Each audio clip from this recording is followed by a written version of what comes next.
My mother-in-law called me just a girl who cooks. She insulted me in Korean at her own dinner table, thinking I could not understand. She poisoned her son with peanut oil and called his allergy a weakness. She tried to crash my wedding with an entourage after we banned her. And the whole time, she had no idea that the catering company she bragged about to all her rich friends, the one she hired for 3 years straight, that was mine. Let me tell you how a girl from Savannah, Georgia, ended up standing in a wedding dress watching her Korean mother-in-law's face turn white. 6 months earlier, I did not know Park Jun-seo existed. I was Naomi Carter, 27, granddaughter of Ruth Carter, the woman who taught me to debone a chicken at age 6 and run a profit margin by 12. Grandma Ruth built a restaurant from a roadside stand and a recipe box. When she handed me the keys, she said, "Baby girl, don't just cook for people, feed them. There's a difference." I took that difference and turned it into Carter & Co. events. Half of Atlanta's elite hired us without ever knowing my face. My business manager booked the contracts. My team executed flawlessly. I stayed in the kitchen, not because anyone put me there, but because the food was the point. They loved the Carter Company. They just had no idea the Carter was me. The night everything changed, I was running a corporate architecture awards dinner at the Pinnacle Club. 80 guests, 4 courses, everything on schedule until the grease trap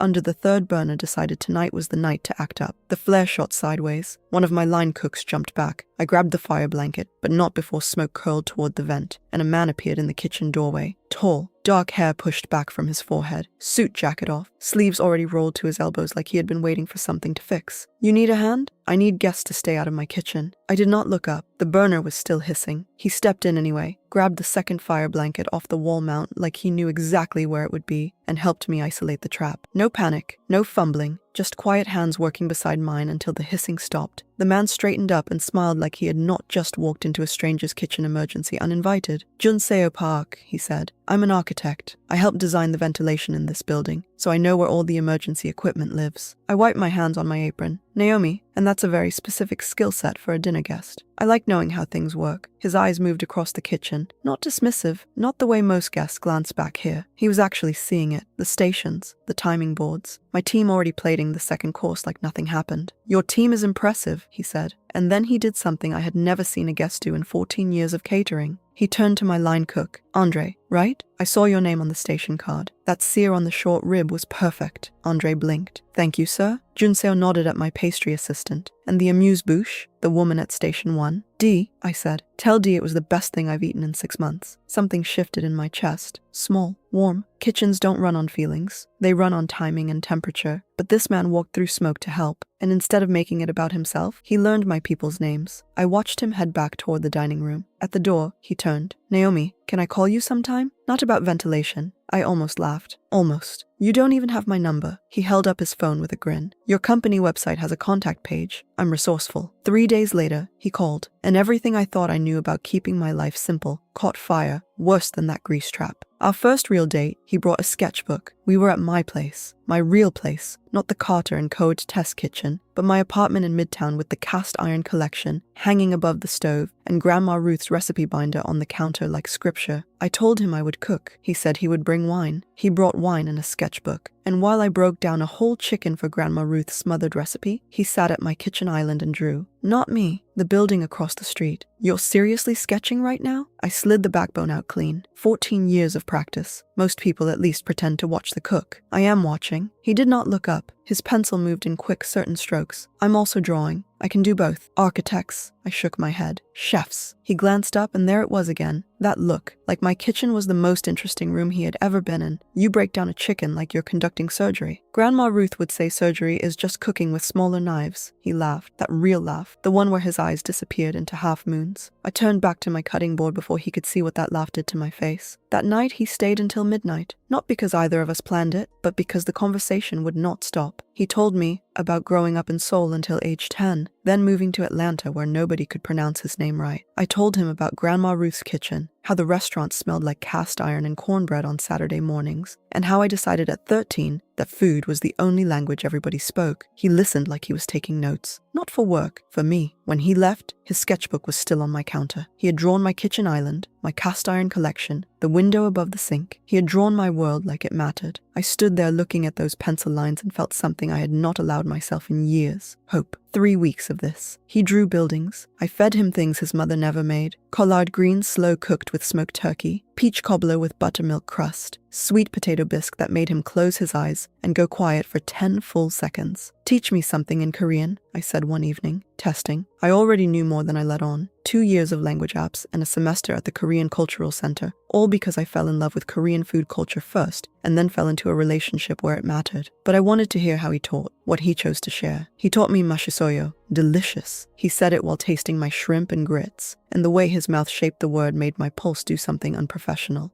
I taught him fixin' to, as in, I'm fixin' to make you eat seconds whether you want to or not. He practiced the phrase with such serious concentration that I laughed until my eyes watered. We traded words like recipes. He gave me bogo shipo, I miss you. I gave him come see about me, which is not a phrase you can translate, but a whole southern invitation. He gave me sarange and said it meant I love you, but that it was too early for that. His ears turned red when he said it. I filed that away. The red ears, the honesty, the way he never pretended to know things he did not know. Grandma Ruth always said you can tell a man's character by what he does when nobody important is watching. Junseo treated my Uber driver, my doorman, and my line cooks with the same quiet respect he showed the partners at his architecture firm. That mattered more than the sketchbooks, more than the wine, more than how his shoulder brushed mine when we stood side by side at my stove and he tried, badly, to learn how to make a roux. One night, he was drawing, and I was plating a test dish for a client event. He looked up from his sketchbook and just watched me for a moment. I could feel it without turning around. The weight of his attention, steady and warm like a low oven. What? I said without looking up. You moved through this kitchen like you built it. I did build it. Picked every pan, every burner, every tile. That's what I mean. His voice was quiet. You built your whole world, Naomi. That's not something most people can say. I turned around. He was looking at me with an expression I could not label and did not want to, because labeling it would mean admitting what was happening between us. His eyes held mine for 3 seconds too long. My chest went tight. The timer on my oven beeped and broke the spell. Your cobbler's ready? I said. My voice came out rougher than I intended. He smiled, saved by the bell. Then his mother called. She wants to meet you, he said. His voice had changed. Something careful had crept into it. The way you handle a dish you know might not survive the oven. Family dinner? This Saturday. I'd love to. I meant it. Meeting the family was the recipe that came next. What I did not say was that I already knew his mother's name, Park Soo-yeon, president of the Atlanta Korean Women's Association, the same organization that hired Carter and Co. every year for their gala. My business manager handled the booking. Soo-yeon had never seen my face. Saturday came, and I showed up with a sweet potato pie because Grandma Ruth did not raise anyone who arrives at someone's table empty-handed. The Park family home was in Buckhead, beautiful, immaculate in that way where every object had been placed to communicate something about the people who lived there. Junseo's father, Dong-hyun, shook my hand at the door with a nod that said nothing. His sister, Minji, smiled wide and said, "Oh my god, you're so pretty. Junseo has taste." Then Soo-yeon appeared from the kitchen. She looked at me the way you look at a stain on white linen. Quick assessment, quiet calculation. Her smile arrived 2 seconds too late to be genuine. So, you are the girl. Sunny Naomi Carter. I extended my hand. She took it like she was handling something fragile and possibly dirty. One squeeze. Released. We sat down to dinner. Junseo pulled my chair out. Soo-yeon watched that small act of tenderness like it offended her. The food was excellent. Korean home cooking done with precision and pride. Galbi marinated for what must have been 2 days. Japchae with perfectly translucent noodles. And a kimchi jjigae that had real depth. I complimented every dish sincerely because the food deserved it. Whatever else Soo-yeon was, she was a skilled cook. I respected the craft even when I could not respect the person. She watched me use chopsticks without comment. When I ate the kimchi without flinching at the heat, something flickered across her face. Surprise? Maybe. Or annoyance that I had not performed the discomfort she expected. Then she turned to Dong-hyun and switched to Korean. 이게요 진짜? 이렇게 어두운 여자를 데려왔대요? Is this really it? He brought this dark girl? My chopsticks did not pause. My face did not change. 14 years in professional kitchens teach you one thing above all else: how to keep working when the heat gets unbearable. Dong-hyun said nothing. Complicit silence. Minji glanced at her plate. 그냥 침해. 일시적인 게어야. 그 앤 한국 여자로 돌아갈 거야. Just be patient, Soo-yeon continued. It is temporary. He will come back to a Korean girl. Junseo looked at me across the table. Everything okay? My mother's just discussing the menu for next week. Everything's wonderful, I said, and I smiled at Soo-yeon. A real smile. Because Grandma Ruth taught me something else alongside the chicken and the cobbler. She said, "Baby girl, never let them see you bleed, and never correct a fool while they're still being foolish. Let them finish." The receipts will come. So I let her finish. I ate her food, I complimented her kimchi jjigae, and I stored every word she said in Korean like a pantry full of evidence I would not need until I did. That dinner opened the floodgates. Within a week, my florist called. "Hi, Naomi. Just confirming the changes to the centerpieces. Your fiance's mother called and switched everything to white chrysanthemums and lilies." I had not ordered chrysanthemums. I had not spoken to any florist named Kim's Garden. Junseo and I were barely engaged 2 months, and already Sooyeon was calling our vendors like she owned the day. The bakery was next. Then the venue coordinator. Each time, the same script. His mother called and made some adjustments. She changed the seating chart. She swapped our tasting menu. She tried to replace my carefully curated playlist with a traditional Korean ensemble she described as more appropriate. I told Junseo. His jaw tightened in that way I was learning meant his patience was a shrinking resource. "I'll talk to her. Talking isn't going to fix this." I pulled up every vendor contract on my laptop. 12 vendors. We password protect every single one. No changes without a code word. "What's the code word?" I thought about it. "Smothered chicken." He blinked. Then he laughed. "She'll never guess that. That's the point." We called every vendor that evening. 12 calls. Same message. No changes without the password. No exceptions. If Park Soo-yeon calls, refer her to us. Junseo handled half the calls. I handled the other half. His voice was apologetic. Mine was not. I had been managing vendors since I was 16. I knew exactly how to lock a kitchen. Soo-yeon found out about the passwords within 48 hours. She called Junseo. I heard his side of the conversation, his voice rising, then going flat, then going quiet. When he hung up, he just stared at the wall. "She says I'm being disrespectful. She changed our wedding orders behind our backs." I know. He rubbed his face. I know. What I did not know yet was that Soo-yeon had a second strategy running. Minji started texting me. Sweet messages at first. "Welcome to the family," and "Let's get coffee, just us girls." She asked about the wedding plans with what seemed like genuine excitement. What flowers had I chosen? Had I picked the cake flavor? Where were we honeymooning? I answered because I wanted an ally in that family. I wanted someone who saw me. Minji laughed at my jokes. She sent me Korean skincare recommendations. She told me embarrassing stories about Junseo as a kid. What she did not tell me was that every detail I shared went straight to Soo-yeon. I would not learn that until later, but the damage was already being laid, brick by careful brick, while Minji smiled at me over lattes and called me Unni like I was already her sister. The engagement party was Soo-yeon's next battlefield. She insisted on hosting it at the family home. Junseo said no, but Dong-hyun called and used that quiet, heavy voice fathers use when they are delivering someone else's ultimatum disguised as their own wisdom. "Let your mother do this one thing for family peace." Junseo agreed because he loved his father and because he still believed peace was possible. I agreed because I was not afraid of Soo-yeon's house. I should have been more specific about the guest list, but I was still learning the rules of this particular kitchen, and Soo-yeon had been cooking in it for decades. The party was beautiful. 50 people. Elegant hors d'oeuvres, though not from Carter & Co. Soo-yeon would never have knowingly hired my company for her son's party. I was wearing a navy dress that Grandma Ruth helped me pick. Junseo stood beside me and held my hand and introduced me to every person who walked through the door. Then Soo-yeon introduced the woman she seated directly beside Junseo at dinner. "This is Choi Yuna. She and Junseo grew up together. Old family friends." Yuna was stunning in the way that seemed specifically engineered for maximum damage. Perfect makeup, perfect posture. A dress that cost more than my first 3 months of rent. She smiled at Junseo like she was returning to a place she had already claimed. "Junseo," she touched his arm. "It has been so long." I watched his face, the flicker of surprise, then discomfort, then that careful blankness he wore around his mother's maneuvers. Soo-yeon had seated Yuna beside him, not beside the groom's fiancé, beside the groom. I was 3 seats away, wedged between an uncle who spoke no English and Minji, who kept patting my hand, like I needed comfort. Yuna leaned toward Junseo through the first 2 courses, touching his sleeve, laughing too loud, speaking Korean in that intimate, low register, designed to remind him of something, or someone. I understood every word. She was telling him about a trip they took to Jeju Island. She was reminding him of the person she wanted him to remember being, the version that existed before me. I ate my dinner. I smiled at the uncle beside me and nodded when he spoke. I felt Minji squeeze my arm under the table and whisper, "Just ignore her." Easy to say when you are not the one being erased in real time. During a lull, Yuna found me by the bar. "You must be Naomi." Her English was flawless. Her smile was a weapon. "Junseo and I were together for 3 years. Did he tell you? He mentioned you. His mother loved me." She swirled her wine. "Some bonds don't just break, you know? He always comes back." The words landed like lemon juice on a cut. quick, burning, designed to sting. I looked at Yuna and saw exactly what she was, a chess piece Suyeon had placed on the board. Not a queen, a pawn who thought she was a queen. I appreciate you sharing that. I held my glass steady. I'm sure the past was lovely. Before Yuna could respond, Junseo appeared. He had been watching. I could see it in the tension across his shoulders. He did not lower his voice. He did not pull Yuna aside. He addressed the room. I want to be clear about something. The conversations around us dimmed. Yuna, I wish you well, but you are here because my mother invited you, not because I did. Naomi is my fiancée. She is the woman I am going to marry. If anyone at this party is unclear about that, let me remove the confusion now. Silence, the kind that presses against your eardrums. Yuna's smile dissolved. She looked at Suyeon. Suyeon's face was stone. Junseo took my hand. His grip was tight, not possessive, desperate, like he was holding on to the only thing in that room that made sense. I looked at Suyeon. She looked back at me, and in that look, I saw a woman who had just lost a battle and was already planning the next one. She had underestimated her son. She would not make that mistake again. Yuna left the party 15 minutes later without saying goodbye to anyone. I almost felt sorry for her. Almost. She had walked in thinking she was a contender, and walked out knowing she was a prop. That is what happens when you let someone else write your part. Later that night, after the guests left and the caterers cleared the tables, Junseo drove to his parents' house alone. I did not go. Some conversations are between a son and his mother, and I had enough respect for the battlefield to let him fight on his own terms. He told me later what happened. He confronted Suyeon about Yuna, about the Korean insults she thought I could not understand, about the vendor calls and the changed orders, and the 3 wedding planners she drove away before I put passwords on everything. Suyeon did not apologize. She did not retreat. She escalated. If you marry that woman, she said, you are no longer my son. I will not attend the wedding. Your father will not attend. You will lose this family. Junseo called me at 11:47 that night. His voice was hollow. She's threatening to disown me. I sat on my kitchen floor with the phone pressed to my ear and Grandma Ruth's recipe binder on the counter above me, and I thought about all the women who came before me. Grandma Ruth building a restaurant when banks would not lend to black women. My mother working doubles to put me in culinary school. Every Carter woman who was told she was not enough and proved them wrong anyway. What do you want to do? I asked. I want to marry you. No hesitation, not even a breath between the question and the answer. Then we plan a wedding. My voice was steady. And we let your mother decide if she wants to be part of it or miss it. I did not know then how far Suyeon was willing to go. I did not know about the dinner she was already planning, the one with peanut oil in every dish, and her son's allergy written off as weakness. I did not know about Minji's phone calls to Suyeon, the ones in Korean she made from the parking lot after our coffee dates, reading back every detail I had trusted her with. All I knew that night was that the man I loved had chosen me, and that his mother had just declared war. Grandma Ruth always said the hardest part of any recipe is knowing when to turn up the heat. Suyeon had just cranked the burner. She had no idea I'd been trained to work in fire. The night after the engagement party, Junseo showed up at my apartment with his sketchbook and a bottle of soju. No call, no text. Just a knock at 10:15 and him standing in my hallway with red-rimmed eyes. I pulled him inside, put the kettle on because that is what Carter women do when the world falls apart. We make something warm and figure out the rest later. He sat at my kitchen island, same spot where he drew my cast iron collection on our first date. Grandma Ruth's recipe binder was still on the counter, his sketchbook still where he left it. I had not moved it. I told myself I forgot. That was a lie. My father called. Junseo turned his glass between his fingers. He said if I go through with the wedding, he's cutting me off. The dry cleaning chain. All 4 locations. No inheritance. Nothing. Donghyun, the enabler finally stepping into the ring. Do you want the money or do you want the life? He looked at me. Really looked at me. The way he had that night at my stove when the oven timer saved us both from whatever was about to happen. Except this time, there was no timer. No interruption. Just the hum of my refrigerator. And his eyes holding mine like they were finished asking permission. I want you, he said. He crossed the 3 feet between us. His hand found my jaw. Gentle. The way you handle something you have been afraid to touch. Because once you did, there was no going back. His thumb traced my cheekbone. My breath caught. I should have done this at the stove, he whispered, before that stupid timer. Then stop talking about timers. He kissed me, slow, like he was memorizing the moment. His hand settled on my waist, and I leaned into him. And everything that had been building since the grease fire, since he learned my cooks' names, since he drew my kitchen like it was a cathedral, all of it landed in the space between his mouth and mine. When we pulled apart, his forehead stayed pressed against mine. I could feel his heartbeat through his shirt, fast and steady, like a timer counting up instead of down. Sarange, he said quietly. His ears turned red, the same way they did the first time he taught me the word over shrimp and grits in this same kitchen. But this time, he did not say it was too early. This time, he said it like he meant it for the rest of his life. I love you too. I meant it the way Grandma Ruth meant it when she said some recipes do not need measuring cups. You just know when the ratio is right. He pulled me close again, and I let him, and we stood there in my kitchen holding each other while the tea went cold on the counter. Two people choosing each other over everything, trying to pull them apart. We ended up on my kitchen floor making plans for a wedding his family was trying to kill, his arm around my shoulders, my head against his chest. He told me about his father's rehearsed cadence, a man reading from his wife's script. I told him, Carter women, do not fold. He kissed my temple and said that is why he was marrying one. 2 weeks later, Sooyeon invited us for dinner. Junseo was surprised. I was not. A woman like Sooyeon does not lose quietly. She regroups. She had been too calm since the engagement party, and calm from that woman was a weather warning. But Junseo wanted to believe. He wanted the version of his mother who packed him kimbap with his name on the wrapper. He wanted peace. I loved him too much to take that hope away. We drove to Buckhead on a Saturday evening. The house smelled incredible. Bulgogi, japchae, fried mandu, tteokbokki in deep red sauce. Sooyeon greeted us smiling, touched Junseo's face. I made everything myself, for my son. Something prickled at the back of my neck. Instinct. The kind you develop after 15 years in kitchens, a food science degree, a serve-safe master certification, and 10,000 hours of knowing what goes into a dish by smell alone. The bulgogi smelled wrong, a nutty undertone beneath the soy and sesame that did not belong. Junseo sat down, relaxed, smiling for the first time in weeks. Sooyeon piled his plate high. He lifted his chopsticks. The oil sheen, the faint amber tint, the viscosity on the mandu skins, peanut oil. Junseo, stop. He froze. Chopsticks halfway to his mouth. Put it down. Don't eat it. I looked at Sooyeon. My voice was level. You do not panic in a kitchen. What oil did you use? Her chin lifted. I used what I always use. His allergy is in his head. If he would just eat normally. But Junseo had already licked his chopsticks, tasting the japchae. I saw it happen. His face changed. Confusion, recognition, fear. My throat. His voice came out tight. Wrong. Red blotches climbed his neck like a brush fire. Where is his EpiPen? I had his chair pushed back. His airway was closing. I could hear it in the whistle of his breath. Sooyeon stood frozen. He does not need that. He just needs to calm. Where is the EpiPen? His jacket. Donghyun's voice cracked like a gunshot, white-faced, pointing at the coat rack. Inside pocket. 4 steps there. Found the auto-injector. 3 steps back. Junseo was slumping, his lips swelling, breathing a thin rasp like air through a cracked straw. I uncapped the EpiPen, drove it into his outer thigh, held it 10 seconds, counted everyone. Call 911. Donghyun was already dialing. Junseo's breathing eased, slightly, enough. I knelt beside him, held his face. His eyes were glassy but focused on me. Stay with me. My voice did not shake. My hands did not shake. Everything inside me was shaking. But Grandma Ruth's voice was louder than the fear. You do not fall apart in the kitchen. You fall apart after service. Sooyeon stood at the head of her beautiful table, staring at her son's swollen face. For the first time since I had known her, she had no words, no Korean insults, no strategies. Just the sound of her son fighting to breathe through a throat her cooking had closed. The paramedics arrived in 7 minutes. I rode with him, held his hand the entire way. At the hospital, they stabilized him. 2nd dose of epinephrine, steroids, monitoring. The doctor said another 90 seconds without the EpiPen, and they would be having a different conversation. 90 seconds. I sat beside his bed and thought about Sooyeon in that dining room, surrounded by dishes made with the one oil that could kill her son, believing his allergy was a weakness she could cook out of him. Not malice, something worse. Certainty. Junseo's hand found mine. You saved my life, he whispered. I identified an allergen and administered an auto-injector. That's training. No, his eyes were heavy but certain. That's you. He did not know the half of it. The food science degree, the certification, the 300 allergen audits. He did not know any of that yet, but he would. They all would. Junseo was discharged the next morning. By that afternoon, we had made the call. Sooyeon was banned from the wedding. Not negotiable, not temporary. Banned. Junseo delivered the news himself. His voice was calm, too calm. You almost killed me. You are not welcome at my wedding. I could hear her screaming through the speaker, Korean pouring out like a ruptured pipe. He hung up, set the phone down. I took his hand. Neither of us spoke. 3 days later, I lost the last person in that family I thought was on my side. I was at a coffee shop on Peachtree, waiting for Minji. I walked toward the restroom and heard her voice through the corridor, speaking Korean into her phone. She changed the centerpieces to peonies. The ceremony is at 4, not 3. The honeymoon is Savannah, his grandmother's house first. A pause. Then Sooyeon's voice, tinny through the speaker. Good. What about the seating chart? I have pictures. I will send them tonight. Every coffee date. Every unnie. Every sisterly laugh. A pipeline straight to the woman who put peanut oil in her own son's food. Minji rounded the corner and saw my face. Naomi, I can explain. You don't need to. My voice was Grandma Ruth's voice. steady, final. I understood every word. Her mouth opened, closed. She did not know about the Korean. Nobody did. I left without looking back, drove home, sat on my kitchen floor in the same spot where Junseo and I made wedding plans. And for the first time since all of this started, I fell apart. After service, just like Grandma Ruth taught me, was I really going to marry into a family where the mother poisoned her own son and the sister sold me out over lattes? I loved Junseo. That was never the question. The question was whether love could survive a family that treated it like an enemy. I called Grandma Ruth. She listened to everything. When I finished, she said, "Baby girl, you are not marrying his family. You are marrying him. Now you decide if you're going to let his mama's mess steal your happiness, or if you're going to stand in your own kitchen and cook." I wiped my face, called Junseo, and told him about Minji. "We handle everything together from now on," I said. "That's the deal. That's the deal," he repeated. 3 weeks before the wedding, Marcus Carter pulled into my driveway. My cousin unfolded himself from his SUV like a building deciding to stand up. 6'5", 245 pounds, former Marine turned private security contractor. He hugged me so hard my feet left the ground. "Grandma Ruth sent me." He set me down. "She said you need somebody who doesn't play. I need security for a wedding. You need family. Security is just the job title." Marcus brought 2 of his guys. They walked the venue, mapped every entrance. Then came the day. My wedding day. I was in my dress, white, simple, Grandma Ruth's pearl earrings in my ears, when the security radio crackled. Marcus's voice, calm and low. Movement at the east entrance. 5 individuals. Lead is the mother. Through the reception hall doors, her voice cut like broken glass. "That is my son's wedding, and you will let me through." Soo-yeon stood at the entrance, with 4 women from the Korean Women's Association flanking her. Hanbok, full makeup, war dressed as tradition. Marcus blocked the doorway, immovable. "Ma'am, you are not on the guest list. I am the mother of the groom. You are not on the list." Her eyes swept past Marcus and found me standing 30 feet away in my wedding dress. Her face twisted. "You," she pointed. "You think you can take my son? You think a girl who cooks can keep him? You are nothing. You are nobody." She said the last part in Korean. "네오 나무교수도 아니야. 네오 같은 건 우리 가족에 맞지 않아." I walked toward her. My heels clicked on the hardwood. The room held its breath, and I answered in Korean. "난 당신이 했던 모든 말을 다 알아들었어요. 처음부터 케이크 특기까지.